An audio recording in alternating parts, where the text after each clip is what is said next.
Our health has a direct connection to our quality of life. Medical problems impact everything from daily routines to our ability to earn a living. They can derail our mental health and burden our loved ones. Tonight, we take a look at the medical breakthroughs being made right here in Charlotte to make us healthier and get us back to our regular lives faster.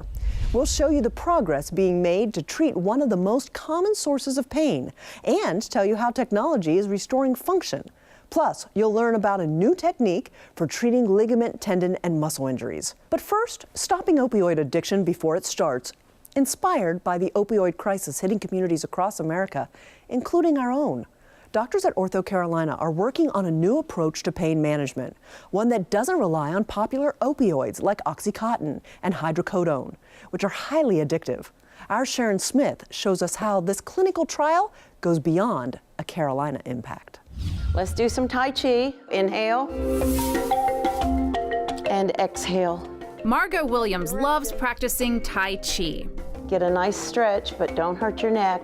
A short time ago, regular movement like this Step right, palms pass.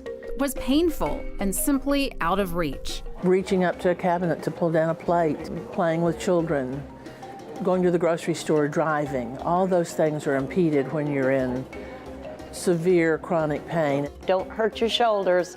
Put it where it's comfortable. All the things that we take for granted in our normal daily living were difficult for me. Margot needed another shoulder replacement surgery, so she went back to the doctor she trusted for the first surgery 5 years ago. So here's Margot's shoulder, her right shoulder that has end-stage arthritis. Dr. Natty Hammond is a shoulder and elbow specialist at OrthoCarolina. He's also part of the team researching how to manage pain post-surgery opioid-free. Traditional painkillers like hydrocodone and Oxycontin are effective but addictive and have other side effects too. We want our patients to be comfortable and we don't want to see them in pain. But there's a fine balance between comfort and safety. The National Safety Council says opioids are overprescribed and often misused by patients who take too much for too long. Research shows 50% of patients taking opioids for at least 3 months are still on them 5 years later. And 4 out of 5 heroin users report their addiction started with pills, some straight from the medicine cabinet. The Centers for Disease Control and Prevention says the opioid epidemic is getting worse. You can't turn on the news or read the newspaper without reading an article about this. So the time is now.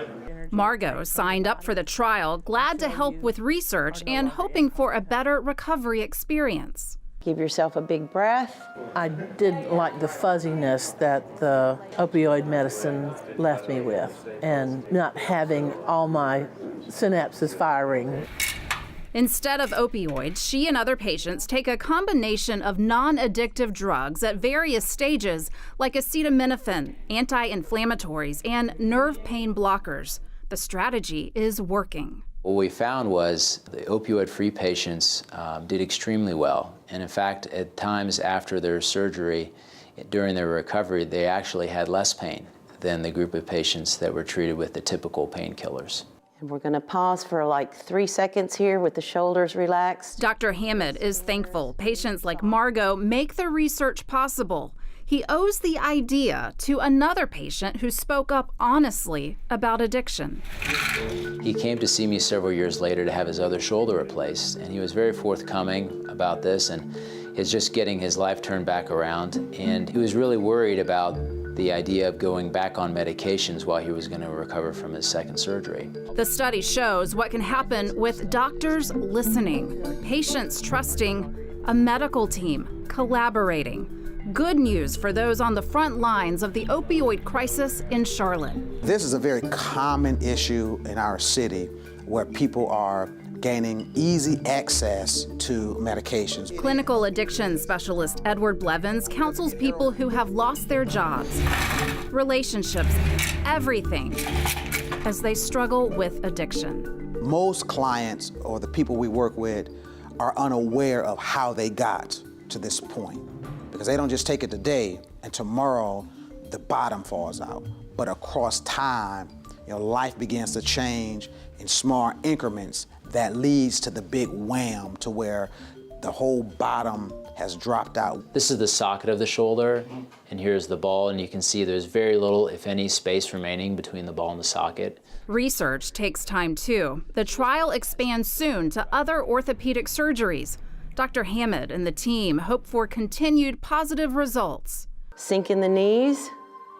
We're going to take a little step to the left.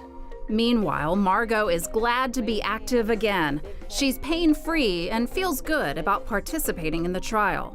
I would say to anybody, give it a try, because what you're left with is a clear mind, and you don't have those other side effects either.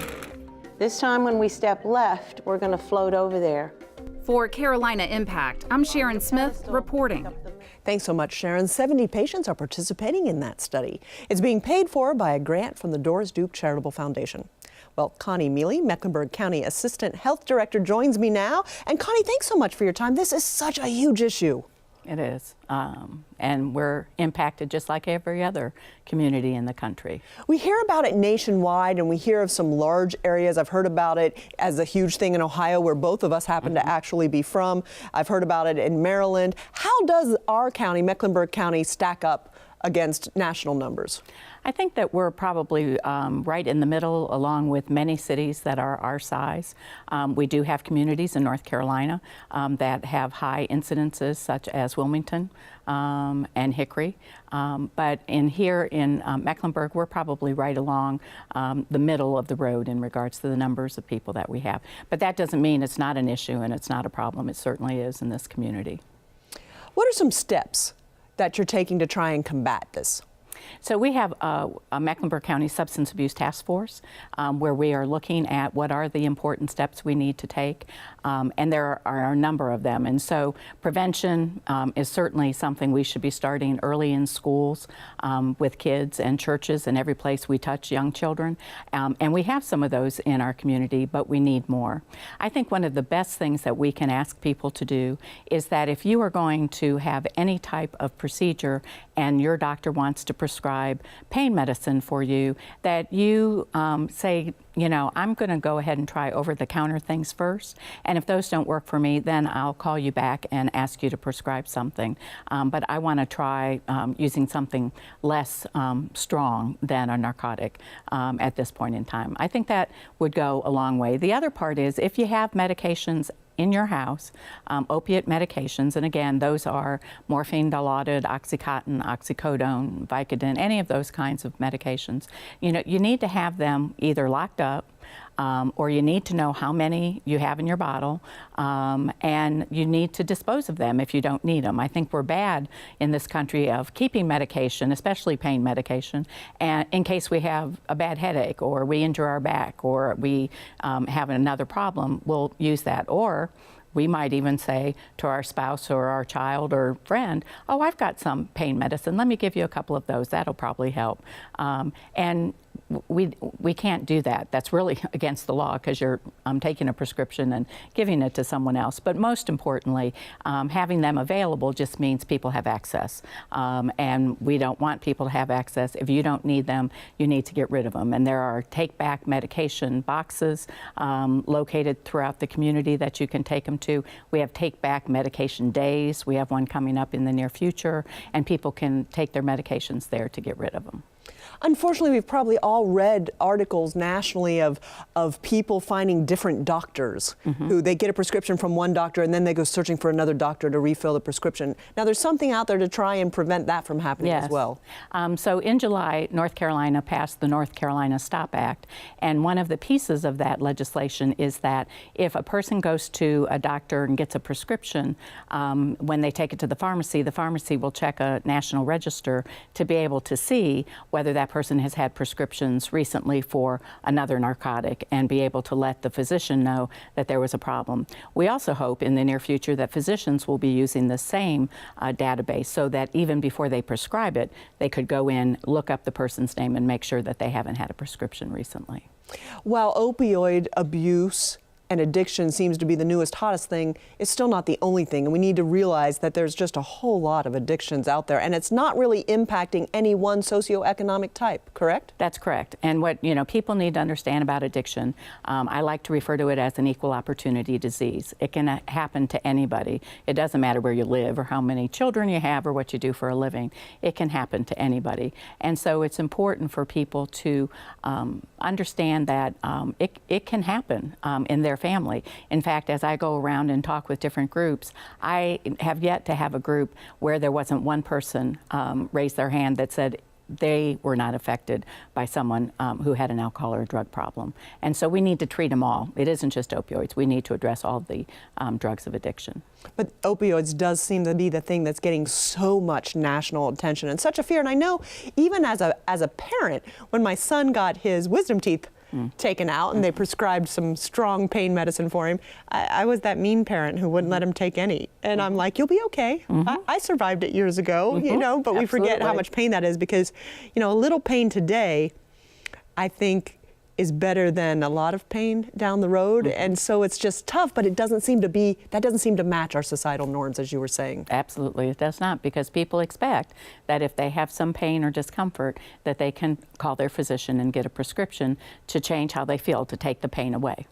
Connie Mealy from the Mecklenburg County Health Department, we appreciate your information so very much. Thank you. I appreciate the opportunity to be here.